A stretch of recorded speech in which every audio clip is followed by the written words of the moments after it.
कि हवा में उड़ने का उनको एक तरीका है। चोर चोर मौसेरे भाई, भूपेंद्र सिंह हुड्डा को ये नोटिस क्यों नहीं मिला? तो वो मित्रता का धर्म अभी भी निभा रहे हैं। दीपेंद्र हुड्डा इस बात को आज तक वो कोठी क्यों उनके कब्जे में है?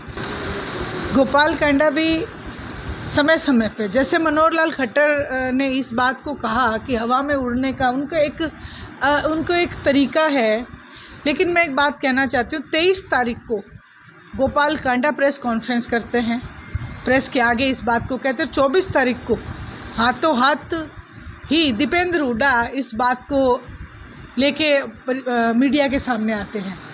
मैं उन्हें याद कराना चाहती हूँ कि पहले वो अपने पिता से पूछे कि कांडा मित्र किसका है।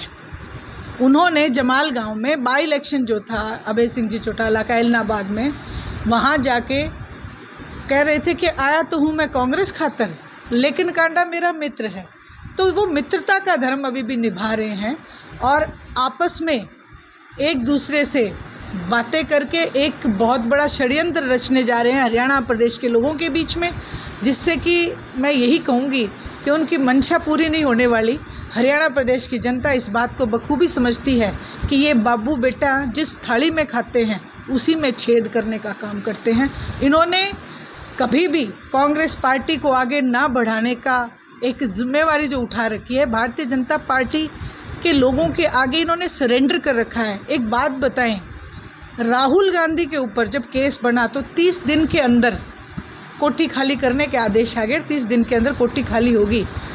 आज तक कांग्रेस के नेता प्रतिपक्ष ना नियुक्त होने के बावजूद भी भूपेंद्र सिंह हुड्डा को ये नोटिस क्यों नहीं मिला? आज तक वो कोठी क्यों उनके कब्जे में है? जैसा कि हम कहते हैं कि असल में बी टीम जो है भारतीय जनता पार्टी की, वो भूपेंद्र सिंह हुड्डा और कांग्रेस पार्टी है। और मैंने तो हमेशा ये कहा है कि ए बी सी सारी टीम ही वही हैं, तो सी टीम में अब गोपाल कांडा भी शामिल है।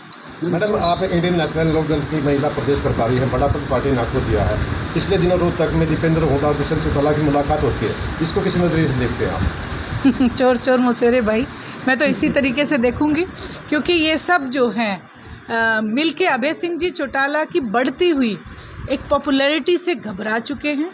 और अब इन्होंने ये एक नया शगुफा छोड़ा है कि रानिया की सीट गोपाल कांडा की वजह से अर्जुन चौटाला जीते हैं। रानिया एक ऐसी सीट है जिसमें परंपरागत तरीके से आज तक इंडियन नेशनल लोकदल का परिवार ही जीतता आया है। जो ये बात कहता है कि भाई मैं रानिया की सीट जिता सकता हूँ, तो वो खुद की सीट कैसे हार गया?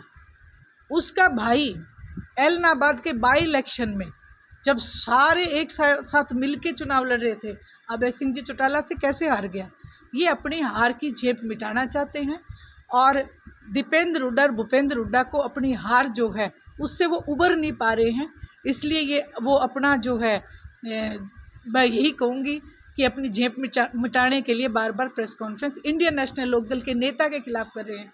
जबकि मैं उन्हें इस चैनल के माध्यम से ये कहना चाहती हूँ कि इंडियन नेशनल लोकदल के नेताओं का ना कभी वो पहले मुकाबला कर सके थे, ना आज भी कर सकते हैं। अभय सिंह जी चौटाला वो नेता है जिन्होंने अपनी एक सीट होते हुए भी किसान के मान और सम्मान को बढ़ाते हुए अपनी एक सीट से भी इस्तीफा दिया था। चुनाव के समय लाखों बीपीएल कार्ड बनाए गए थे, कुछ ही महीने में लोगों को बीपीएल कार्ड काट दिए गए, विभिन्न धाराओं मतलब अलग अलग बहाने करता है, तो किस वजह से देखते हैं काटने को? ये भारतीय जनता पार्टी की मंशा जो है, जो इनके काम कार्य प्रणाली है, वो इस बात को दर्शाती है कि लोगों के हित के लिए नहीं, केवल अपनी जेब के लिए काम करते हैं।